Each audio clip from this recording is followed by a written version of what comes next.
സ്നേഹം നിറഞ്ഞ സുഹൃത്തുക്കളെ, ഇന്നത്തെ നമ്മുടെ വീഡിയോ കഴിഞ്ഞ ദിവസം എസൻസ് ഗ്ലോബൽ US വെച്ചിട്ട് ഒരു ഡിബേറ്റ് സംഘടിപ്പിക്കുകയുണ്ടായി.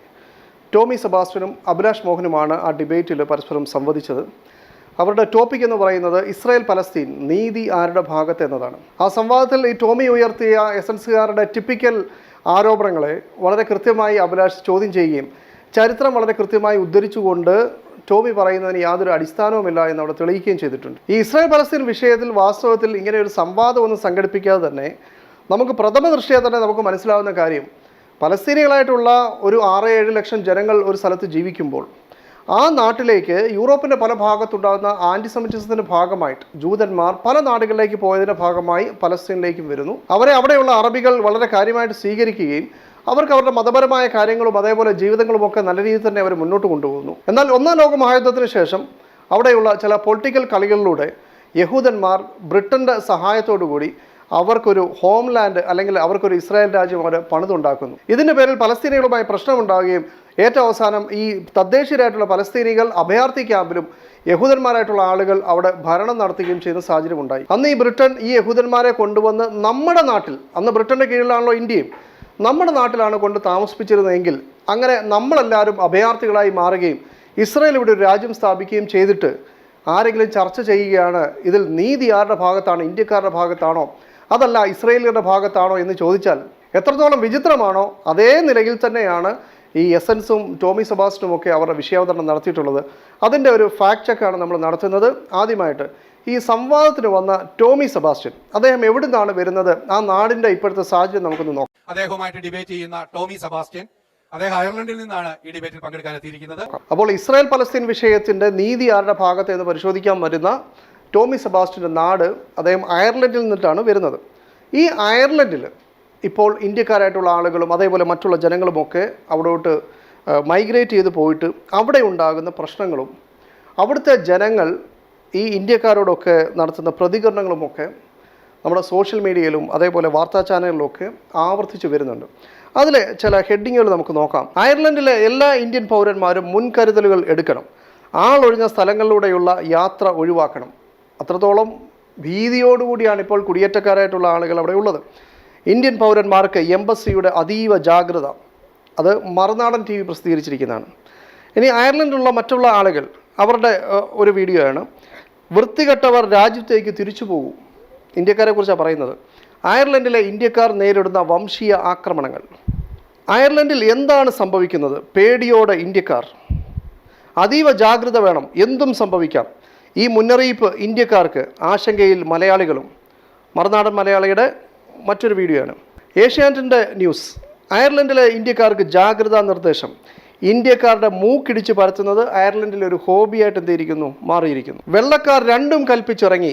ലണ്ടനിൽ മലയാളിക്ക് നേരെ കൂട്ട ആക്രമണം. ഇനി ഓണത്തിന് ചെണ്ടയുമായി ഇറങ്ങിയാൽ അടി കിട്ടും. ഇത് UK കാര്യം.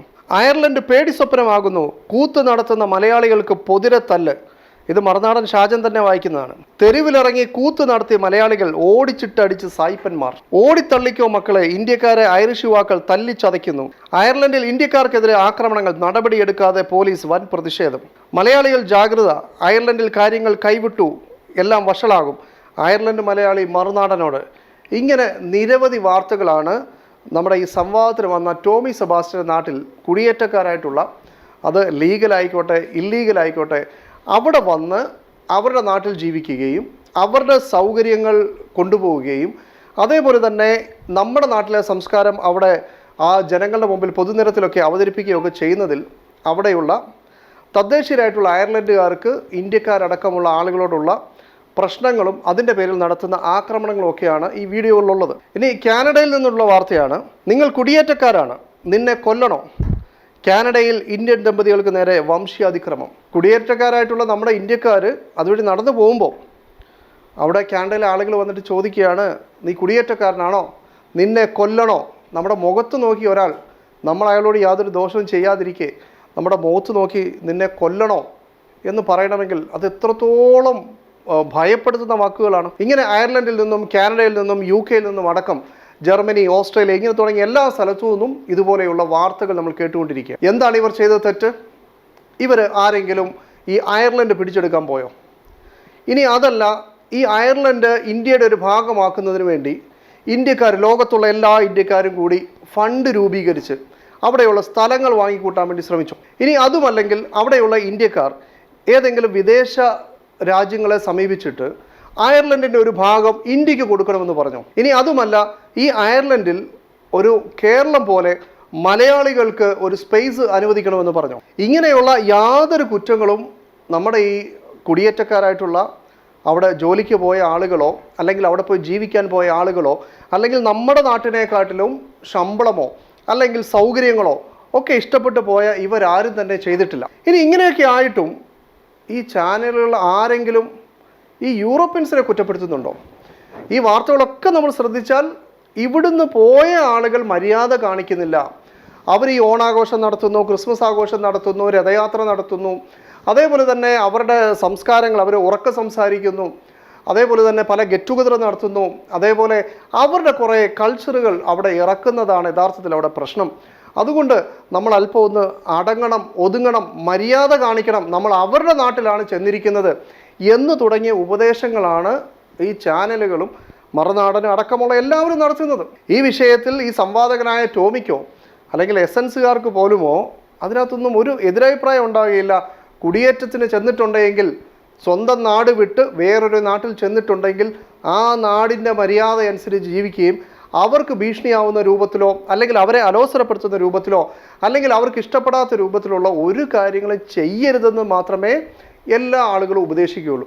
എന്നാൽ ഇതേ ആളുകൾ ഇസ്രായേൽ പലസ്തീൻ വിഷയം വരുമ്പോൾ കുടിയേറ്റക്കാരായിട്ടുള്ള ഇസ്രയേലിയർ അവർ എന്തൊക്കെയാണ് ചെയ്തത്?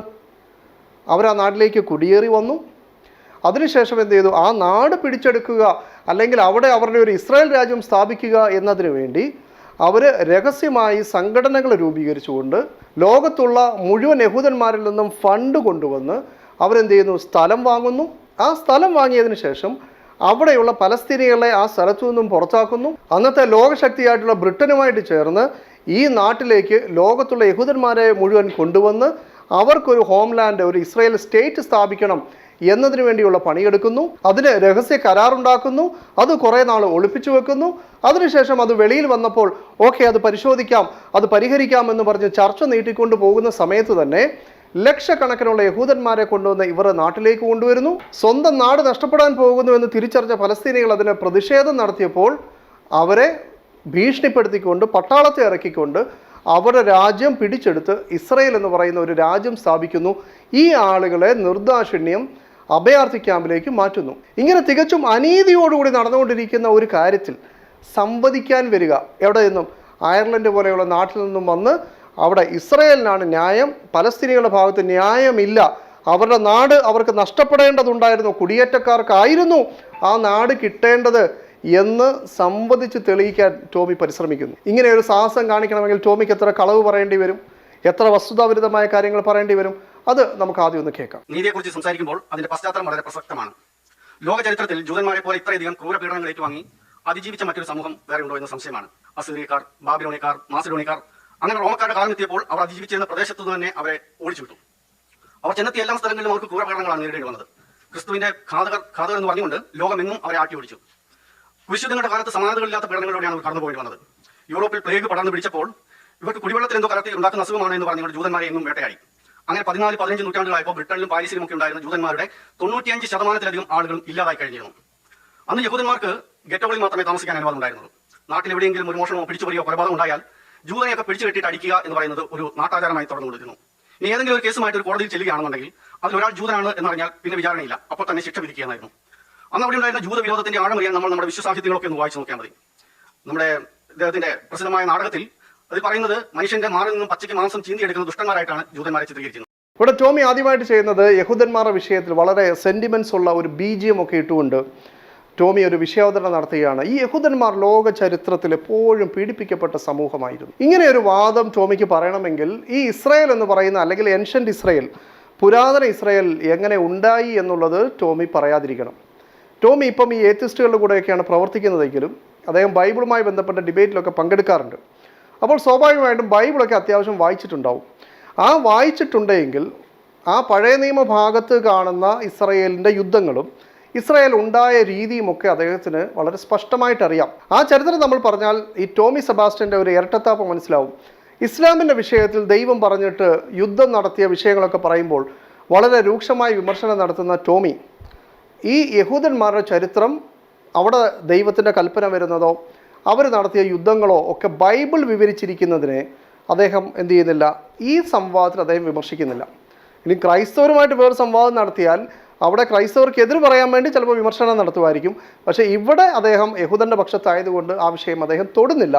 അദ്ദേഹം തൊടാത്തത് കൊണ്ട് തന്നെ നമ്മളൊന്ന് വളരെ വ്യക്തമായിട്ടൊന്ന് തൊടുകയാണ്. BC 13-ാം നൂറ്റാണ്ടിൽ മോശപ്രവാചകൻ്റെ കാലഘട്ടത്തിൽ 3 ലക്ഷത്തോളം യഹൂദന്മാരുടെ ഒരു സൈന്യമുണ്ടാക്കുകയും, കാരണം അവർ ഈജിപ്തിൽ നിന്നും അടിമകളായി പിടിക്കപ്പെട്ട് അതിനുശേഷം തിരിച്ചു വരികയാണ്. അവർ ഈ കനാനിയറുടെ അല്ലെങ്കിൽ ഈ ഫലസ്തീനികളുടെ നാട്ടിലേക്കാണ് വരുന്നത്. ആ വരുന്ന സമയത്ത് 3 ലക്ഷത്തി അധികം വരുന്ന സൈന്യത്തെ രൂപീകരിക്കുകയും അവിടെയുള്ള കനാനിയരായിട്ടുള്ള ഏതാണ്ട് 7-8 ഗോത്രക്കാരെ അവിടുന്ന് പൂർണ്ണമായി പരാജയപ്പെടുത്തി അവിടെയുള്ള പുരുഷനെന്നോ സ്ത്രീയെന്നോ കുഞ്ഞുങ്ങളെന്നോ ആടെന്നോ മാടെന്നോ വ്യത്യാസമില്ലാതെ ശ്വാസമുള്ള സകലതിനെ കൊന്ന് ആ സ്ഥലം കൊള്ള മുതലായി പിടിച്ചെടുത്ത് അതാണ് ഈ ഏൻഷ്യൻ്റ് ഇസ്രയേൽ അല്ലെങ്കിൽ പുരാതന ഇസ്രയേൽ എന്ന് പറയുന്ന ഇസ്രയേൽ രാജ്യം ഉണ്ടാക്കുന്നത്. അങ്ങനെ BC 13-ാം നൂറ്റാണ്ടിൽ ആരംഭിച്ച ഇസ്രയേൽ രാജ്യം അല്ലെങ്കിൽ ഏൻഷ്യൻ്റ് ഇസ്രയേൽ അത് പിന്നീട് അവസാനിക്കുന്നത് അവരിലെ യഹൂദിയ എന്ന് പറയുന്ന രാജ്യം അത് 586 BC ബാബിലോണിയക്കാർ കീഴ്പ്പെടുത്തുന്ന ആ കാലം വരെ അവർ ഭരണത്തിലുണ്ടായിരുന്നു. അവർ രാജാക്കന്മാരായിട്ടുണ്ടായിരുന്നു, അവർക്ക് സൈന്യമുണ്ടായിരുന്നു, അവർ യുദ്ധം ചെയ്തിരുന്നു, മറ്റുള്ളവരെ കൊള്ള മുതൽ പിടിച്ചിരുന്നു. ഇങ്ങനെ പോയിരുന്ന വളരെ പ്രബലമായ ഒരു സമൂഹമാണ് യഹൂദന്മാർ. അതിനുശേഷം മക്കബായ യഹൂദന്മാരുടെ ഒരു ഭരണം കാണാം. അത് കഴിഞ്ഞിട്ടാണ് യഹൂദന്മാർക്ക് രാജ്യമോ അല്ലെങ്കിൽ ഭരണമോ ഇല്ലാതിരുന്ന ഒരു സാഹചര്യം ഉണ്ടാകുന്നത്. അല്ലാതെ ടോമി പറയുന്നത് പോലെ യഹൂദന്മാർ മനുഷ്യചരിത്രത്തിൻ്റെ തുടക്കം മുതൽ പീഡിപ്പിക്കപ്പെട്ട ഒരു ജനതയായിരുന്നു എന്നല്ല മനസ്സിലാക്കേണ്ടത്. നേരെ മറിച്ച് ഈ BC 13 മുതൽ BC 586 വരെയുള്ള കാലഘട്ടത്തിൽ അവരാൽ മറ്റുള്ള സമൂഹങ്ങൾ ധാരാളം പീഡിപ്പിക്കപ്പെട്ട ചരിത്രങ്ങളൊക്കെ ടോമി മുമ്പ് വിശ്വസിച്ച ബൈബിളിൽ തന്നെ വളരെ കൃത്യമായിട്ട് എഴുതിയിട്ടുണ്ട്. ഇങ്ങനെ പലരോട് യുദ്ധം ചെയ്ത് ജയിച്ചുകൊണ്ടിരുന്ന ഈ ഇസ്രയേലിയരെ 722 അസീറിയക്കാർ തോൽപ്പിച്ചു.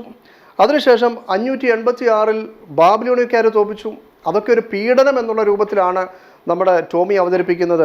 ആ യുദ്ധത്തിൽ ബാബിലോണിക്കാരോ അസീറിയക്കാരോ പരാജയപ്പെട്ടിരുന്നെങ്കിൽ ഇസ്രായേലിയർ തിരിച്ചു തന്നെ ചെയ്തേനെ. പിന്നീട് അതിനുശേഷം ടോമി പറയുന്നു അവിടെ റോമാക്കാർ പീഡിപ്പിച്ചു, അതേപോലെ തന്നെ കുരിശുയുദ്ധക്കാർ പീഡിപ്പിച്ചു, അതിനുശേഷം യൂറോപ്പിലുടനീളം അവരെ പീഡിപ്പിച്ചു. അങ്ങനെ അവരെ എവിടെ കണ്ടാലും അവരുടെ മേൽ കള്ള ആരോപണം ഉന്നയിച്ചുകൊണ്ട് ഈ പീഡനങ്ങളൊക്കെ നടത്തി. ആര് നടത്തി? ഈ സംവാദത്തിൽ ഇസ്രായേൽ പലസ്തീൻ നീതി ആരുടെ പക്ഷത്തെ എന്ന് ചോദിക്കുമ്പോൾ ഈ യഹൂദന്മാരെ പീഡിപ്പിച്ചത് പലസ്തീനികളാണോ, അല്ലെങ്കിൽ അറബികളാണോ, അതുമല്ലെങ്കിൽ മുസ്ലിങ്ങളാണോ? നേരെ മറിച്ച് ടോമി എണ്ണി പറഞ്ഞ ഈ സ്ഥലങ്ങളൊക്കെ തന്നെ അവിടെ ക്രൈസ്തവരായിട്ടുള്ള ആളുകളാണ് ഈ ആൻറ്റിസെമിറ്റിസത്തിൻ്റെ പേരിലും. അതേപോലെ തന്നെ അവർ വെറുതെ പീഡിപ്പിച്ചതല്ല, ക്രൈസ്തവരായിട്ടുള്ള ആളുകൾ ഏറ്റവും അധികം ബഹുമാനിക്കുന്ന യേശു ക്രിസ്തു, അതേപോലെ യേശു ക്രിസ്തുവിൻ്റെ മാതാവായിട്ടുള്ള മറിയം ബീവി, ഈ 2 ആളുകളെക്കുറിച്ച് ഗുരുതരമായ ആരോപണം യഹൂദന്മാർ പറഞ്ഞു പരത്തുകയും ആക്ഷേപിക്കുകയും ചെയ്തതിൻ്റെ അടിസ്ഥാനത്തിലാണ് ഈ ക്രൈസ്തവരായിട്ടുള്ള ആളുകൾ ഇവരോട് പീഡനം നടത്തുന്നത്. യേശുക്രിസ്തുവിൻ്റെ മാതാവായിട്ടുള്ള മറിയം ബീവി പാന്ത്ര എന്ന് പറയുന്ന ഒരു റോമൻ പടയാളിയുമായി രഹസ്യബന്ധത്തിൽ ഏർപ്പെടുകയും അങ്ങനെ ജനിച്ച ഒരു ജാരസന്തതിയാണ് യേശുക്രിസ്തു എന്ന് അവിടെ ഉണ്ടായിരുന്ന യഹൂദന്മാർ പറഞ്ഞു പരത്തുകയും അങ്ങനെ ഗ്രീക്ക് വംശജനായിട്ടുള്ള സെൽസസ് എന്ന് പറയുന്ന ഒരാൾ ദ ട്രൂ വേർഡ് എന്ന് പറയുന്ന ഒരു പുസ്തകം ഇറക്കുകയും അങ്ങനെ അത് റോമിലെല്ലാം പ്രചരിപ്പിക്കുകയും ഒക്കെ ചെയ്തതിൻ്റെ വല്ലാത്തൊരു കലിപ്പ് ക്രൈസ്തവരായിട്ടുള്ള ആളുകൾക്ക് യഹൂദന്മാരോട് ഉണ്ടായിരുന്നു. പിന്നീട് 4-ാം നൂറ്റാണ്ടായപ്പോൾ റോമ സാമ്രാജ്യം ക്രൈസ്തവ മതരാഷ്ട്രമായി മാറിയപ്പോൾ സ്വാഭാവികമായിട്ടും അവരുടെ കീഴിലുണ്ടായിരുന്ന യഹൂദന്മാരെ ഓടിച്ചിട്ട് പിടിക്കുകയും അവരുടെ തൽമൂദുകൾ നശിപ്പിക്കുകയും അതേപോലെ തന്നെ ഇങ്ങനെയുള്ള രഹസ്യ പ്രചരണം അല്ലെങ്കിൽ ആക്ഷേപം നടത്തുന്നതിൻ്റെ പേരിൽ ഇവരെ ക്രൂരമായി പീഡിപ്പിക്കുകയും ചെയ്തു. അത് പിന്നീട് കുരിശുയുദ്ധ സമയത്തും പിന്നീട് പാരീസിലും അങ്ങനെ പിന്നീട് ആൻറ്റിസെമിറ്റിസത്തിൻ്റെ കാലത്തിൽ യൂറോപ്പിലുടനീളവും റഷ്യയിലും അടക്കം പോളണ്ടിലുമെല്ലാം യഹൂദന്മാരുടെ മേലിൽ വളരെ ശക്തമായിട്ട് പീഡനമുണ്ടായി എന്നുള്ളത് ശരിയാണ്. പക്ഷേ അതിൽ ഈ പലസ്തീനികൾക്കോ അറബികൾക്കോ മുസ്ലിങ്ങൾക്കോ യാതൊരു റോളും ഉണ്ടായിരുന്നില്ല. പ്രവാചകൻ്റെ കാലഘട്ടത്തിൽ പ്രവാചകനും അവിടെ ഉണ്ടായിരുന്ന യഹൂദന്മാരും തമ്മിലുണ്ടാകുന്ന പ്രശ്നം ഈ പറയപ്പെടുന്ന രാഷ്ട്രീയ പ്രശ്നങ്ങളാണ്, പ്രവാചകനെ കൊല്ലാൻ ശ്രമിച്ചതിൻ്റെ പേരിലുള്ള പ്രശ്നങ്ങളാണ്. നേരെ മറിച്ച് ക്രൈസ്തവരും യഹൂദന്മാരും തമ്മിലുള്ള പ്രശ്നമെന്ന് പറയുന്നത് യേശുവിനെ അദ്ദേഹത്തിൻ്റെ മാതാവിനെ അവഹേളിക്കുകയും യേശുവിനെ കൊല്ലാൻ ശ്രമിച്ചു തുടങ്ങിയിട്ടുള്ള കാര്യങ്ങളുടെ പേരിലാണ് അവർ തമ്മിലുണ്ടായിരുന്ന പ്രശ്നം. അപ്പോൾ ടോമി പറയുന്നത് പോലെ യഹൂദന്മാർ ഈ ലോക ചരിത്രത്തിൽ മനുഷ്യ ചരിത്രത്തിൽ ഏറ്റവും കൂടുതൽ പീഡിപ്പിക്കപ്പെട്ടു, ബുദ്ധിമുട്ടിച്ചു എന്നൊക്കെ പറയുമ്പോൾ യഹൂദന്മാർക്ക് ഭരണമുണ്ടായിരുന്ന സമയത്ത് അവർ സ്ട്രോങ് ആയിട്ട് നിൽക്കുകയും മറ്റുള്ളവരോട് യുദ്ധം ചെയ്യുകയും ചെയ്ത വളരെ പ്രബലമായ ഭരണം നടത്തിയ ഒരു സമൂഹമാണ്. രണ്ട്, പിന്നീട് യഹൂദന്മാർ പീഡിപ്പിക്കപ്പെട്ടത് ക്രൈസ്തവ സഭ മൂലമാണ്. അങ്ങനെ പീഡിപ്പിക്കപ്പെട്ടതിൻ്റെ കാരണം യേശുവിനെയും മാതാവിനെയും അവഹേളിച്ചതും അതേപോലെ യേശുവിനെ കൊല്ലാൻ ശ്രമിച്ചതുമായ കാരണത്തിൻ്റെ പേരിലാണ്. ഇതിനൊന്നും പലസ്തീനികളോ അറബികളോ മുസ്ലിങ്ങളോ ആരും തന്നെ ഉത്തരവാദികളല്ല എന്ന് വളരെ സ്നേഹത്തോടുകൂടി ഓർമ്മപ്പെടുത്തുകയാണ്. അങ്ങനെ ജൂതനായി ജനിച്ചു പോയി എന്ന ഒരൊറ്റ കാരണം കൊണ്ട് ഒരു ഗതിയും പരഗതിയും ഇല്ലാതെ എങ്ങോട്ട് ഓടണമെന്നറിയാതെ ലോകമെങ്ങും ഓടിയ ഒരു സമൂഹം അവർ 1880 ജീവൻ കൊണ്ട് ഒരു മരുപ്രദേശത്തേക്ക് ഓടിച്ചെന്നു. പലസ്തീൻ, ഇസ്രായേൽ എന്ന രാജ്യങ്ങളുള്ള ഇന്നത്തെ പ്രദേശം. ഈ ഒരു പലായനത്തെയാണ് ഒന്നാം ആര്യ എന്ന് വിളിക്കുന്നത്. ആ സമയത്ത് അവിടെ ഉണ്ടായിരുന്ന ഒരു മാധ്യമ പ്രവർത്തകൻ തിയോഡർ ഹെർഷൽ അദ്ദേഹം പറഞ്ഞു, ജൂതന്മാരുടെ ഈ പീഡനം സഹിക്കാൻ പറ്റില്ല, ഇതിനൊരു അവസാനം ഉണ്ടാക്കിയേ പറ്റൂ. അതിനുവേണ്ടി അദ്ദേഹം ഒരു സംഘടന രൂപിച്ചു, സിയോണിസം എന്ന് വിളിക്കുന്നു. അതിന്റെ പേരിലുണ്ടായ ഫണ്ട് കൊണ്ട് അദ്ദേഹം ഇങ്ങനെ ഓടിപ്പോകുന്നവർക്ക് അവിടെ സ്ഥലം വാങ്ങി താമസിക്കാനുള്ള സൗകര്യങ്ങളൊക്കെ ചെയ്തു. വളരെ ചെറിയൊരു ക്ലിപ്പിൽ ധാരാളം തെറ്റുകൾ, അബദ്ധങ്ങളാണ് നമ്മുടെ ടോമി പറഞ്ഞു വെക്കുന്നത്. ടോമി പറയുന്നത് ഈ പീഡിപ്പിക്കപ്പെട്ട സമൂഹം ലോകമൊക്കെ ഇങ്ങനെ ഓടിക്കൊണ്ടിരുന്നു. അങ്ങനെ 1880 അവർ ഫലസ്തീനിലേക്ക് ഓടി വന്നു എന്നാണ്. അവിടെ ടോമി മനസ്സിലാക്കേണ്ട ഒരു കാര്യം, ഒന്നെങ്കിൽ പറഞ്ഞതിൽ വ്യക്തത വരാത്തതായിരിക്കും. ഈ യഹൂദന്മാരായിട്ടുള്ള ആളുകൾ അവർ പല സ്ഥലത്തേക്ക് ഓടിയത് ആ സമയത്തൊന്നും അവർക്ക് ഈ പലസ്തീനിലേക്ക് വരണമെന്ന് വലിയ താല്പര്യം ഉണ്ടായിരുന്നില്ല.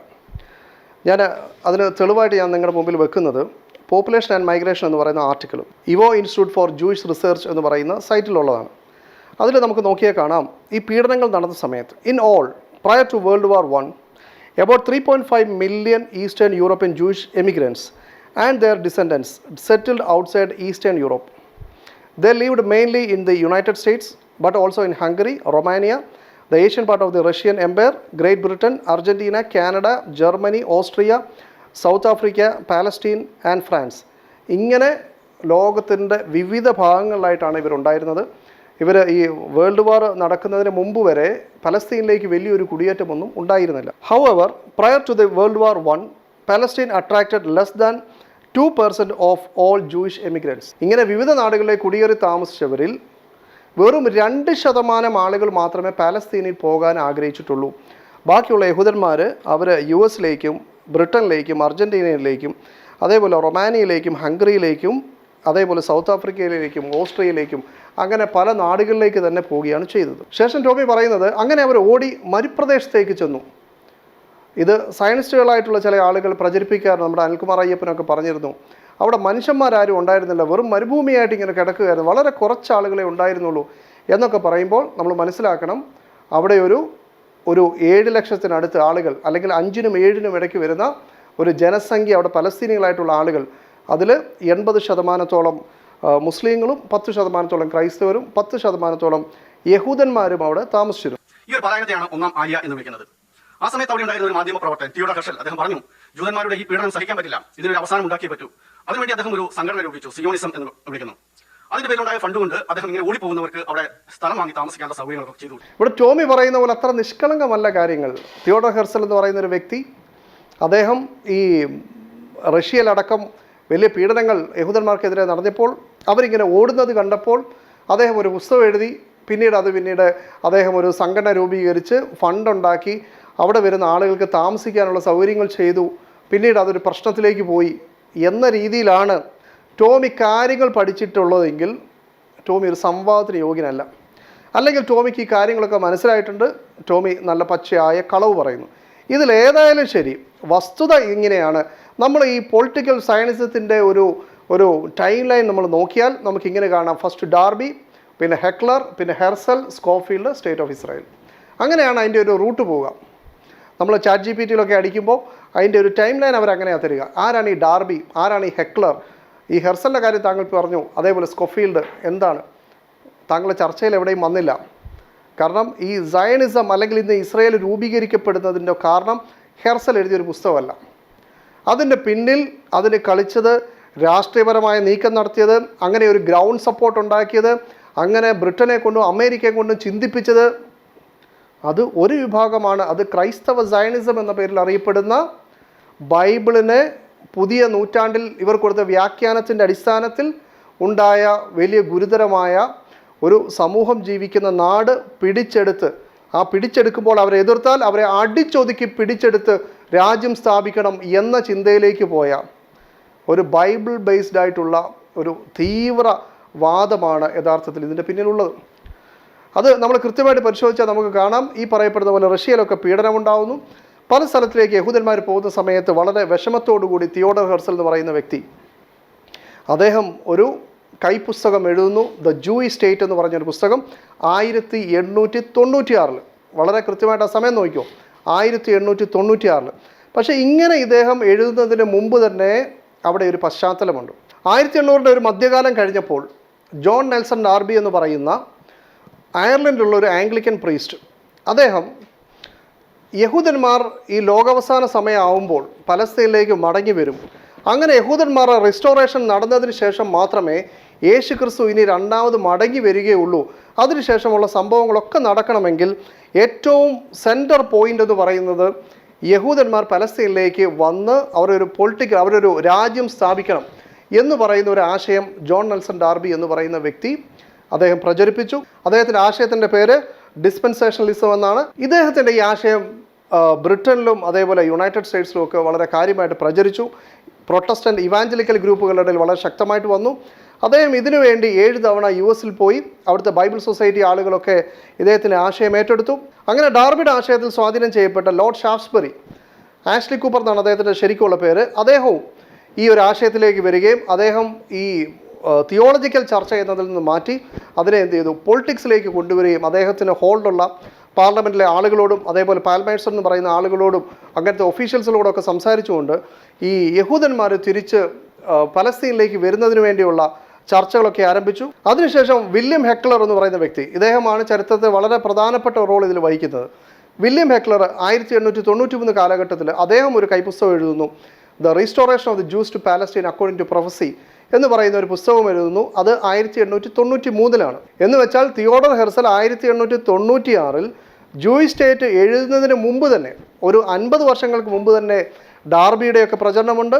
അതിനുശേഷം ഷാറ്റ്സ്ബറിയുടെ പ്രചരണമുണ്ട്. അതിനുശേഷം വില്യം ഹെക്ലർ 1893 എന്ന് വെച്ചാൽ ജൂയിഷ് സ്റ്റേറ്റ് എഴുതുന്നതിന് 3 വർഷം മുമ്പ് ഈ the restoration of the Jews to Palestine according to prophecy എന്ന് പറയുന്ന പുസ്തകം എഴുതുന്നു. അതിനുശേഷമാണ് തിയോഡർ ഹെർസൽ എന്ന് പറയുന്ന യഹൂദനാണെങ്കിലും നിരീശ്വരവാദിയായിട്ടുള്ള ഏത്തിസ്റ്റായിട്ടുള്ള ഇദ്ദേഹം ഈ പൊളിറ്റിക്കൽ റീസണിൻ്റെ പേരിൽ യഹൂദന്മാരായിട്ടുള്ള തൻ്റെ സമൂഹത്തിന് അടി കിട്ടാതിരിക്കുന്നതിന് വേണ്ടി അദ്ദേഹം ഒരു ജൂയിഷ് സ്റ്റേറ്റ് വേണം, അത് പാലസ്റ്റീൻ ആണെങ്കിൽ നല്ലത്, അല്ല എങ്കിൽ അർജൻറ്റീന കിട്ടിയാലും മതി എന്ന് പറഞ്ഞൊരു കൈപ്പുസ്തകം അദ്ദേഹം പബ്ലിഷ് ചെയ്യുന്നു. ഇങ്ങനെ ഈ ജൂയിഷ് സ്റ്റേറ്റ് എന്ന് പറയുന്ന തിയോഡർ ഹെർസലിൻ്റെ പുസ്തകം ഇറങ്ങിയതിൻ്റെ തൊട്ടടുത്ത മാസം വില്യം ഹെക്ലർ ഇത് അറിയുകയും നേരിട്ട് വന്ന് ഹെർസലിനെ കാണുകയും ഇങ്ങനെ ബൈബിളിൻ്റെ അടിസ്ഥാനത്തിൽ ഞങ്ങൾക്ക് ഇങ്ങനെ ഒരു വിശ്വാസമുണ്ട്, ഈ യഹൂദന്മാരായിട്ടുള്ള ആളുകൾ പലസ്തീനിലേക്ക് മടങ്ങും എന്ന് പറയപ്പെടുന്ന കാര്യങ്ങളൊക്കെ ഹെർസലുമായിട്ട് ഡിസ്കസ് ചെയ്തു. ഹെർസലിനെ സംബന്ധിച്ചിടത്തോളം അദ്ദേഹം യഹൂദനാണെങ്കിലും അദ്ദേഹം നിരീശ്വരവാദിയാണ്. അദ്ദേഹത്തിനെ സംബന്ധിച്ചിടത്തോളം ഈ പൊളിറ്റിക്കൽ പ്രശ്നം അഥവാ യഹൂദന്മാരെല്ലാ നാട്ടിലും അടികൊള്ളാതിരിക്കുന്നതിന് വേണ്ടി അവർക്ക് സ്വന്തമായിട്ടൊരു അംഗീകൃതമായ ഒരു രാജ്യം കിട്ടുക എന്നത് മാത്രമാണ് അദ്ദേഹം ആഗ്രഹിച്ചത്. എന്നാൽ അദ്ദേഹത്തിന് ഇവിടെ മനസ്സിലാവുന്നു ഈ വില്യം ഹെക്ലർ അതേപോലെ തന്നെ ഈ ഡാർബിയുടെ ആശയത്തിൻ്റെ സ്വാധീനം ഇതൊക്കെ ഈ ബ്രിട്ടീഷ് പൊളിറ്റിക്സിലും വളരെയധികം സ്വാധീനമുള്ളതുകൊണ്ടും അതേപോലെ യുണൈറ്റഡ് സ്റ്റേറ്റ്സിലുമൊക്കെ ഇതിന് സ്വാധീനമുള്ളതുകൊണ്ടും ഈ പലസ്തീൻ എന്ന് പറയുന്ന നാട് അവിടേക്ക് ഒരു ജൂയിഷ് ഹോംലാൻഡ് സ്ഥാപിക്കാനുള്ള ഒരു വഴി ഇവിടെ തിയോഡർ ഹെർസലിന് മുമ്പിലും ഉണ്ടാവുകയാണ്. അങ്ങനെ ഈ വില്യം ഹെക്ലർ എന്ന് പറയുന്ന വ്യക്തി ഹെർസലിനെ കൊണ്ടുപോയി ഓസ്ട്രിയയിലെയും ജർമ്മനിയിലെയും ബ്രിട്ടീഷിനെ പ്രധാനപ്പെട്ട ഒഫീഷ്യൽസിനെയൊക്കെ കാണിച്ചു. അങ്ങനെ അദ്ദേഹത്തിന് അവിടെ ഒരു ക്രെഡിബിലിറ്റി ഉണ്ടാക്കി കൊടുത്തു. അതിനുശേഷം തൊട്ടടുത്ത വർഷം 1897 ഫസ്റ്റ് സയനിസ്റ്റ് കോൺഗ്രസ് നടക്കുകയാണ് ബാസിൽ വെച്ച്. അപ്പോൾ ഇത്രയും സംഭവങ്ങൾ അതിൻ്റെ പിന്നിലുണ്ട്. ഈ ബാസിലിൽ നടന്ന സയനിസ്റ്റ് കോൺഗ്രസ്സിലും ഈ വില്യം ഹെക്ലർ എന്ന് പറയുന്ന ക്രിസ്ത്യൻ സയനിസ്റ്റും അതേപോലെ തന്നെ മറ്റ് കുറേ ക്രൈസ്തവരും ഒക്കെ അതിൽ പങ്കെടുക്കുന്നുണ്ട്. അങ്ങനെ അവർ ആ ബേസിൽ വെച്ചുള്ള തീരുമാനം അതിനെക്കുറിച്ച് തിയോഡർ ഹെർസലിൻ്റെ ഒരു കോട്ടിങ് നമ്മുടെ യുണൈറ്റഡ് നേഷൻസ് പ്രസിദ്ധീകരിച്ചിട്ടുള്ള ദ ക്വസ്റ്റ്യൻ ഓഫ് പാലസ്റ്റീൻ എന്ന് പറയുന്ന റിപ്പോർട്ടിൽ അവരെടുത്ത് ഉദ്ധരിക്കുന്നുണ്ട്. ഇതിൻ്റെ 7ാമത്തെ പേജിൽ നമുക്ക് ഇങ്ങനെ കാണാം, ഈ ബാസൽ സയനിസ്റ്റ് കോൺഗ്രസിനെ കുറിച്ച്, ആദ്യത്തെ സയനിസ്റ്റ് ഓർഗനൈസേഷൻ്റെ മീറ്റിങ്ങിനെ കുറിച്ച് തിയോഡർ ഹെർസൽ പറയുകയാണ്. Were I to sum up the Basel congress in a word. ഞാൻ ഈ അവിടെ നടന്ന ആ കോൺഫറൻസിനെ ഒറ്റ വേർഡിൽ ഞാൻ ചുരുക്കി പറഞ്ഞാൽ, which I shall guard against pronouncing publicly. പക്ഷേ ഇതെനിക്ക് പബ്ലിക്കായിട്ട് പറയാൻ പറ്റില്ല. It would be this. അതെന്ന് പറഞ്ഞാൽ at Basel I founded the Jewish state. ആ മീറ്റിങ്ങിൽ വെച്ച് ഞാൻ യഥാർത്ഥത്തിൽ ജൂയിഷ് സ്റ്റേറ്റ് കണ്ടെത്തി കഴിഞ്ഞു. If I said this out loud today, ഇത് ഞാൻ ഉറക്കെ പറഞ്ഞാൽ I would be answered by universal laughter. ലോകത്തുള്ള മുഴുവൻ ജനങ്ങളും എനിക്ക് മറുപടിയായിട്ട് അവർ ഉറക്കെ പരിഹസിച്ച് ചിരിക്കുകയായിരിക്കും ചെയ്യുക. Perhaps in 5 years and certainly in 50 everyone will know it. ഒന്നെങ്കിൽ 5 വർഷം അല്ലെങ്കിൽ ഏറിയാൽ 50 വർഷം അതിനു മുമ്പ് തന്നെ ലോകം ഇത് ഞാൻ പറഞ്ഞത് ശരിയാണ് എന്ന് മനസ്സിലാക്കും. എന്ന് വെച്ചാൽ നമ്മുടെ ടോമി സെബാസ്റ്റ്യൻ പറയുന്നത് പോലെ ഇങ്ങനെ ഒരു ആളുകൾ വന്നപ്പോൾ എവിടെയെങ്കിലും താമസിക്കുന്നതിന് വേണ്ടി തിയോഡർ ഹെർസൽ എന്ത് ചെയ്യുന്നു? അദ്ദേഹം ഒരു സയനിസ്റ്റ് ഓർഗനൈസേഷൻ ഉണ്ടാക്കുന്നു, അതിൻ്റെ ഭാഗമായിട്ട് ഫണ്ട് കൊണ്ടുവരുന്നു, അങ്ങനെ അവിടെ താമസിക്കാനുള്ള സൗകര്യം ചെയ്യുന്നു എന്നതല്ല. നേരെ മറിച്ച് വളരെ കൃത്യമായി ഒരു ജൂയിഷ് കൺട്രി, ഒരു ജൂയിഷ് സ്റ്റേറ്റ് അവിടേക്ക് കൊണ്ടുവരാനുള്ള തീരുമാനം ഈ പറയപ്പെടുന്ന ഫസ്റ്റ് സയനിസ്റ്റ് കോൺഗ്രസ്സിൽ തന്നെ ബാസിൽ വെച്ച് നടന്ന ആ കോൺഗ്രസ്സിൽ തന്നെ ഉണ്ടായിട്ടുണ്ട്. അതിന് അദ്ദേഹത്തിന് ബലം നൽകിയത് അദ്ദേഹം വെറും ഒരു ജേർണലിസ്റ്റ് ആയിട്ടുള്ള ഒരാൾ, അദ്ദേഹം ഇങ്ങനെ വെറുതെ ഊഹിച്ചു പറഞ്ഞതല്ല. അവിടുത്തെ കൃത്യമായ പൊളിറ്റിക്കൽ പവർ, ആ പൊളിറ്റിക്കൽ പവറിനോട് ഇദ്ദേഹം അറ്റാച്ച്ഡായി. ആര് വഴി? വില്യം ഹെക്ലർ വഴി.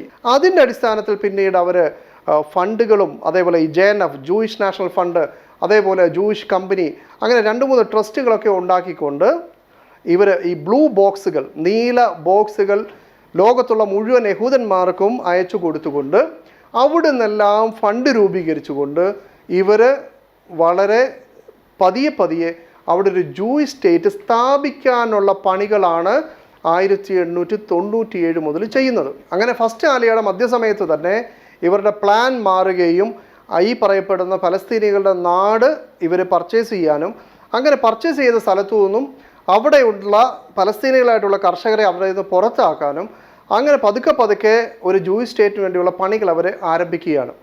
ഇത് ടോമി ജീവിക്കുന്ന അയർലൻഡിൽ നമ്മുടെ ഇന്ത്യക്കാരായിട്ടുള്ള ആളുകൾ ചെയ്താൽ അത് ന്യായമാണെന്ന് പറയാൻ പറ്റുമോ? നീതി ആരുടെ ഭാഗത്താണെന്ന് പറഞ്ഞ് ചർച്ച വെക്കേണ്ട കാര്യമുണ്ടോ? ഒറ്റയടിക്ക് തന്നെ മനസ്സിലാവൂലേ? അങ്ങനെ ഫസ്റ്റ് സയനിസ്റ്റ് കോൺഗ്രസിന് ശേഷം 1901 തിയോഡർ ഹെർസൽ പോയിട്ട് ഈ ഓട്ടോമാൻ സുൽത്താനെ പോയി കണ്ട്, അബ്ദുൽ ഹമീദ് രണ്ടാമനെ പോയി കണ്ടിട്ട് അവിടെ ഈ പലസ്തീനിലെ യഹൂദന്മാർക്ക് കുറേ സ്ഥലങ്ങൾ അവർക്ക് ഒരു സെറ്റിൽമെൻറ്റിന് വേണ്ടിയുള്ള ഒരു റൈറ്റ് തരണം, അതിന് പകരമായിട്ട് നിങ്ങൾക്കുള്ള കടങ്ങളൊക്കെ ഞങ്ങളൊരു ഇൻ്റർനാഷണൽ ലോൺ സംഘടിപ്പിച്ച് തരാനുള്ള കാര്യങ്ങൾ ചെയ്യാം എന്ന് പറഞ്ഞെങ്കിലും സുൽത്താൻ വളരെ പൊളൈറ്റ്ലി എന്ത് ചെയ്തു? റെഫ്യൂസ് ചെയ്തു. കാരണം അങ്ങനെ നിങ്ങൾക്ക് ഇവിടെ താമസിക്കാൻ കാര്യങ്ങളൊക്കെ ചെയ്യാം, പക്ഷേ അതിനൊരു പ്രത്യേക റൈറ്റ്സും കാര്യങ്ങളൊന്നും തരാൻ പറ്റില്ല എന്ന് പറഞ്ഞു. അതിനുശേഷം ഹെർസൽ പോയിട്ട് ബ്രിട്ടനെയും ജർമ്മനിയും ബെൽജിയം ഇറ്റാലിയൻ ഗവൺമെൻറ്റ്സിനെയൊക്കെ കണ്ടിട്ട് അവിടെ ഒന്നെങ്കിൽ സൈപ്രസിലോ ഈസ്റ്റ് ആഫ്രിക്കയിലോ കോങ്കോയിലും ഞങ്ങൾക്കൊരു ടെമ്പററി സെറ്റിൽമെൻറ്റ് ചെയ്യണം. കാരണം പലസ്തീനാണ് അന്തിമ ലക്ഷ്യം.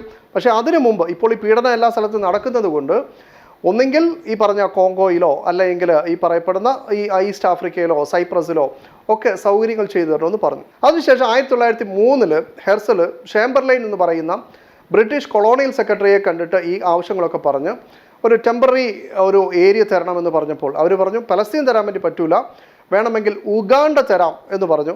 അത് ഹെർസൽ ഒരു താൽക്കാലിക സംവിധാനം എന്നുള്ള നിലയിൽ സ്വീകരിക്കുകയും ഈ ഒരു കാര്യം അദ്ദേഹം ഈ സയനിസ്റ്റ് കോൺഗ്രസിൻ്റെ 6ാമത്തെ മീറ്റിങ്ങിൽ ഇദ്ദേഹം 1903 പ്രസൻറ്റ് ചെയ്യുകയും ചെയ്തെങ്കിലും അവിടെ ഉണ്ടായിരുന്ന യഹൂദന്മാർ മുഴുവൻ പറഞ്ഞു ഇത് ഹെർസൽ ചതിയാണ് ചെയ്യുന്നത്.